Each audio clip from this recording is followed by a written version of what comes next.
नमस्कार. दिवाळीचा एक महत्वाचा दिवस म्हणजे पाडवा, हो ना? नमस्कार. हो, अगदी बरोबर. आणि आपण बघतो की या दिवशी पत्नी पतीला ओवाळते. हे खूप सुंदर दिसतं, पण यामागचं कारण काय असेल नक्की? म्हणजे केवळ एक रिवाज म्हणून की काही खोल अर्थ आहे यात? खूप छान प्रश्न आहे. खरं तर पाडवा किंवा आपण त्याला बलिप्रतिपदा म्हणतो, हा दिवस म्हणजे नात्यांचा उत्सव आहे. हो. विशेषतः पती-पत्नीमधलं प्रेम, आदर, एकमेकांसाठीची काळजी, हे सगळं व्यक्त करण्याचा दिवस. अच्छा. आणि पत्नीचं पतीला ओवाळणं हे त्याचं एक काय म्हणतात त्याला दृश्य प्रतीक आहे. बरोबर. तर आज आपण याच परंपरेबद्दल आणि एकूण पाडव्याच्या महत्वाविषयी बोलणार आहोत. आज आपण जरा खोलवर जाऊन समजून घेऊया की हे ओवाळणं नक्की का करतात, यामागे कोणत्या पौराणिक कथा आहेत आणि या दिवसाचं अजून काय काय सांस्कृतिक महत्व आहे. काय वाटतं? उत्तम विचार आहे. नक्कीच बोलूया. सुरुवात आपण पाडव्याच्या मुहूर्तापासून करूया का? हो, चालेल. हा दिवस येतो कार्तिक शुद्ध प्रतिपदेला आणि महत्वाची गोष्ट म्हणजे हा 3.5 मुहूर्तांपैकी एक मानला जातो. अच्छा, म्हणजे खूप शुभ दिवस. हो, खूप शुभ. म्हणजे या दिवशी कोणतंही चांगलं काम सुरू करायला पंचांग वगैरे बघायची गरज नसते असं मानतात. तो स्वतःच शुभ मुहूर्त असतो. अरे वा, नवीन काही सुरू करायला उत्तम मग. अगदी. आणि याच दिवसाला बलिप्रतिपदा असंही म्हणतात. हो, ते ऐकलंय. बळीराजाची काहीतरी कथा आहे ना यामागे? भगवान विष्णू आणि वामन अवतार. अगदी बरोबर पकडलत. बळीराजा जो खूप मोठा दानशूर पण असुर राजा होता. हां. त्याच्या दातृत्वाने आणि यज्ञाने इतकं पुण्य मिळवलं की देवांना पण भीती वाटू लागली होती. बापरे. तेव्हा भगवान विष्णूंनी काय केलं तर वामन म्हणजे एका लहानशा बटू ब्राह्मणाचं रूप घेतलं आणि ते बळीराजाकडे दान मागायला गेले. अच्छा. आणि मग काय मागितलं त्यांनी? फक्त 3 पावलं जमीन मागितली. एवढंच, फक्त 3 पावलं. हो. बळीराजाने लगेच हो म्हटलं. तो तर दानशूर होता, पण मग काय, वामनाने एकदम विराट रूप धारण केलं. अरे देवा. पहिल्या पावलात सगळी पृथ्वी घेतली, दुसऱ्या पावलात स्वर्ग, आणि मग तिसऱ्या पावलासाठी जागाच नव्हती. बरोबर. मग विचारलं, आता तिसरे पाऊल कुठे ठेवू? तेव्हा बळीराजाने आपलं डोकं पुढे केलं असं म्हणतात. खरे? हो, अगदी तीच कथा आहे. त्याच्या त्या शरणागतीने, त्या दातृत्वाने विष्णू खूप प्रसन्न झाले. जरी त्यांनी त्याच्या डोक्यावर पाय ठेवून त्याला पाताळात पाठवलं, तरी त्याला एक वरदान दिलं. पाताळात पाठवणं हे शिक्षा नव्हती, तर त्याच्या मोठेपणाला दिलेलं एक वेगळं स्थान होतं, असं म्हणायला हरकत नाही. आणि ते वरदान काय होतं, जे आपण आजही पाळतो? विष्णूंनी वर दिलं की वर्षातून एक दिवस, म्हणजे ही कार्तिक शुद्ध प्रतिपदा, या दिवशी पृथ्वीवर लोक तुझं स्मरण करतील, तुझी पूजा करतील. अच्छा. आणि जे कोणी या दिवशी बळीराजाचं स्मरण करून दानधर्म करतील, त्यांना वर्षभर कशाची कमी पडणार नाही, वैभव मिळेल. म्हणूनच बलिप्रतिपदा म्हणजे दातृत्व आणि नम्रतेचा सन्मान करणारा दिवस. अगदी. मग याच पार्श्वभूमीवर पत्नी जी पतीला ओवाळते त्या कृतीकडे कसं बघायचं? काय भावना असतात त्यामागे? हो, आता त्या ओवाळण्याबद्दल बोलूया. याचे ना अनेक पैलू आहेत. सगळ्यात महत्वाचं म्हणजे पती-पत्नीमधलं ते प्रेम, तो आदर आणि एकमेकांच्या चांगल्यासाठीची इच्छा व्यक्त करणं. ही फक्त एक काय म्हणतात त्याला फॉर्मॅलिटी नाहीये. त्या नात्यातला जिव्हाळा आहे तो. म्हणजे पत्नी नक्की काय प्रार्थना करत असते त्यावेळी? मुख्यतः पतीला चांगलं आरोग्य मिळो, तो निरोगी राहो, त्याला दीर्घायुष्य मिळो, हो, त्याच्या कामात व्यवसायात यश मिळो, अशी देवाला प्रार्थना असते. आणि आपल्या संस्कृतीत कसं पतीला पत्नीचं सौभाग्य मानलं जातं ना, बरोबर. तर ते सौभाग्य अखंड राहावं, त्याचं रक्षण व्हावं, अशी पण प्रार्थना असते त्यामागे. आणि असंही काहीतरी असतं ना की ओवाळल्याने दृष्ट वगैरे निघून जाते, नकारात्मक शक्ती दूर होतात. हो, ती पण एक पारंपरिक समजूत आहे आणि ती रंजक आहे बरं का. कशी?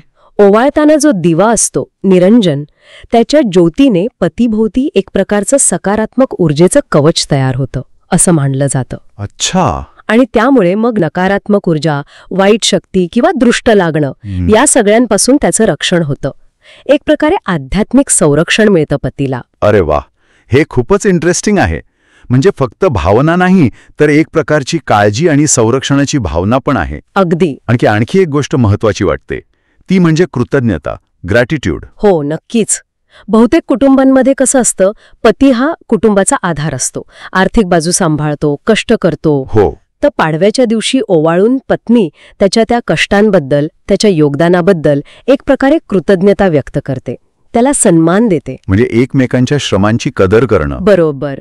नात्यातला तो आदर जपला जातो. आणि त्या ओवाळणीच्या ताटात पण काही खास वस्तू असतात ना, दिवा, कुंकू, अक्षता. हो, प्रत्येक वस्तूला अर्थ आहे. दिवा म्हणजे काय तर अंधार दूर करून प्रकाश आणणारा, ज्ञान आणि सकारात्मकतेचं प्रतीक. कुंकू हे सौभाग्याचं प्रतीक. अक्षता म्हणजे अखंड तांदूळ, ते नातं आणि आयुष्य अखंड राहावं याचं प्रतीक. बरोबर. सुपारी, नारळ हे तर प्रत्येक शुभ कामात लागतातच, मांगल्याचं प्रतीक आहेत. आणि मग पैसे किंवा नाणं ठेवतात ते समृद्धीसाठी. म्हणजे या सगळ्या वस्तू मिळून पतीला आशीर्वाद दिल्यासारखं आहे. अगदी तसंच, शुभ आशीर्वाद. तर हे ओवाळणं किती अर्थपूर्ण आहे हे कळलं. पण पाडवा म्हणजे फक्त पती-पत्नी पुरता नाहीये ना, याचे अजूनही पैलू आहेत, जसं की नवीन वर्षाची सुरुवात. बरोबर. भारताच्या काही भागांमध्ये, विशेषतः गुजरात आणि राजस्थानमध्ये, दिवाळी पाडवा हा विक्रम संवत नावाच्या हिंदू कॅलेंडरनुसार नवीन वर्षाचा पहिला दिवस असतो. अच्छा, म्हणजे तिकडे हे न्यू इयर झालं. हो, तिथे नूतन वर्षाभिनंदन म्हणून हा दिवस साजरा करतात. मोठा उत्साह असतो. मग व्यापाऱ्यांसाठी तर हा दिवस खूपच महत्वाचा असणार. हो, नक्कीच. व्यापारी लोक काय करतात, या दिवशी जुनी हिशोबाची पुस्तकं बंद करतात आणि नवीन वर्षासाठी नवीन चोपड्या म्हणजे वही खाते सुरू करतात. लक्ष्मीपूजनानंतर लगेचच. हो, त्यांच्यासाठी ही आर्थिक वर्षाची एक नवी शुभ सुरुवात असते. त्यामुळे हा दिवस समृद्धी आणि नवीन संकल्पांशी पण जोडलेला आहे. याशिवाय आणखी एक मोठी गोष्ट याच दिवशी होते, ती म्हणजे गोवर्धन पूजा. याची पण श्रीकृष्णाशी संबंधित काही कथा आहे, बरोबर? हो, गोवर्धन पूजेची कथा आपल्याला निसर्गाचा आदर करायला शिकवते. काय आहे ती कथा? कथा अशी आहे की गोकुळातले लोक आधी पावसाचा देव जो इंद्र त्याची पूजा करायचे, दरवर्षीप्रमाणे. पण एकदा बाळकृष्णाने त्यांना समजावलं. म्हणाला, आपला खरा अन्नदाता, पोषणकर्ता इंद्र नाहीये, तर हा गोवर्धन पर्वत आहे. पर्वत? कसं काय? कारण याच पर्वतामुळे आपल्याला आपल्या गाईगुरांना चारा मिळतो, पाणी मिळतं, राहायला जागा मिळते.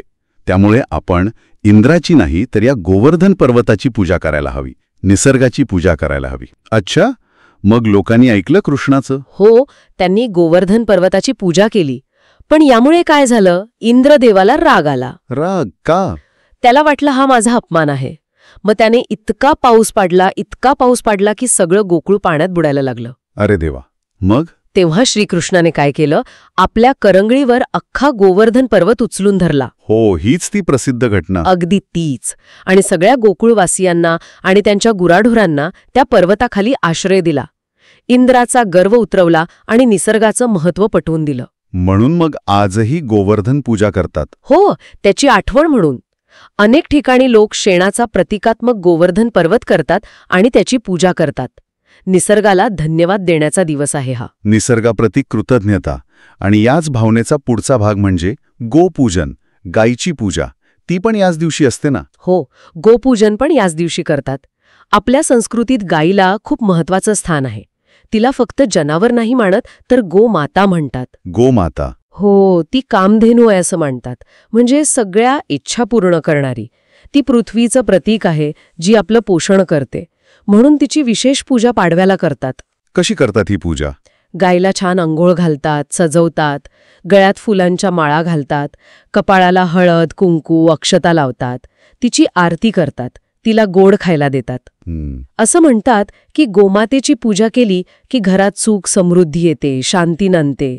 गायीचं दूध, तूप तर महत्वाचं आहेच, पण तिचं शेण आणि गोमूत्र पण पवित्र मानलं जातं. आणि शेणाचा पण काही विशेष उपयोग करतात का या दिवशी? ते 5 पांडवांचं काहीतरी ऐकलंय. हो, काही ठिकाणी अशी पण पद्धत आहे की या दिवशी गायीच्या शेणाचे 5 छोटे गोळे किंवा मुटके तयार करून ठेवतात आणि त्यांची पूजा करतात. अच्छा, ते कशाचं प्रतीक? ते 5 पांडवांचं प्रतीक मानलं जातं. तसंच ते मातृत्व, पोषण आणि आपलं पंचमहाभूतांशी असलेलं नातं याचंही प्रतीक आहे असं म्हणता येईल. तर मग आपण बलिप्रतिपदेबद्दल बोललो, जिथे दातृत्व आणि भक्ती आहे. हो, गोवर्धन पूजा पाहिली, जिथे निसर्गाबद्दल कृतज्ञता आहे. बरोबर. आणि गोपूजन, जिथे प्राण्यांबद्दल, विशेषतः गायीबद्दल आदर आहे. या सगळ्या परंपरा मिळून आपल्याला काय सांगतात? या तिन्ही परंपरांचा मिळून एक खूप महत्वाचा संदेश आहे. तो म्हणजे संतुलन आणि एकमेकांबद्दलचा आदर. संतुलन? हो, बळीराजाच्या कथेतून आपण नम्रता आणि दानधर्माचं महत्त्व शिकतो. गोवर्धन पूजेतून आपण निसर्गावर अवलंबून आहोत आहोत आणि त्याचा आदर करायला हवा हे शिकतो. हम्म. आणि गोपूजनातून आपण प्राणीमात्रांबद्दल, विशेषतः जे आपल्या जगण्याचा आधार आहेत, त्यांच्याबद्दल कृतज्ञता आणि आदर शिकतो. म्हणजे मानव, निसर्ग आणि प्राणी यांच्यात जर सुसंवाद असेल तरच खरी समृद्धी आणि शांती मिळते. हाच विचार आहे का यामागे? अगदी अचूक. या परंपरा आपल्याला आठवण करून देतात की खरं वैभव फक्त पैशात नाहीये, तर निसर्गाशी, प्राण्यांशी आणि आपल्या माणसांशी असलेल्या चांगल्या आदरपूर्ण नात्यात आहे. बरोबर. या सगळ्याचा समतोल साधणं म्हणजेच खरी लक्ष्मीची कृपा. तर आजच्या चर्चेतून हे अगदी स्पष्ट झालं की दिवाळी पाडवा हा फक्त पती-पत्नीच्या नात्याचा दिवस नाहीये. नाही, अजिबात नाही. त्यापेक्षा खूप मोठा आणि व्यापक अर्थ आहे त्याला. त्यात बळीराजाचा त्याग आहे, निसर्गाला धन्यवाद देणारी गोवर्धन पूजा आहे, गायीचं महत्त्व सांगणारं गोपूजन आहे आणि नवीन वर्षाची सुरुवात पण आहे. हो, आणि या सगळ्या मोठ्या पार्श्वभूमीवर पत्नीने पतीला ओवाळणं ही फक्त एक सोपस्कार नाही, तर त्यामागे त्यांच्या नात्याची पवित्रता, प्रेम, आदर, काळजी आणि एकमेकांच्या कल्याणासाठीची इच्छा आहे.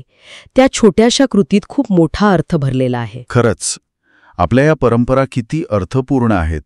वरून साध्या वाटतात, पण आत किती विचार आणि संदेश आहेत हे समजून घेतल्यावर आपल्या संस्कृतीबद्दल अजूनच अभिमान वाटतो. या चंकाच नाही. जाता जाता एक विचार येतोय मनात आपल्या श्रोत्यांसाठी. आजच्या या धावपळीच्या आयुष्यात आपण अनेकदा निसर्गापासून, माणसांपासून थोडे दूर जातोय असं वाटतं. हे खरं आहे. तर मग या पारंपरिक पद्धतींमधून आपण आज काय शिकू शकतो?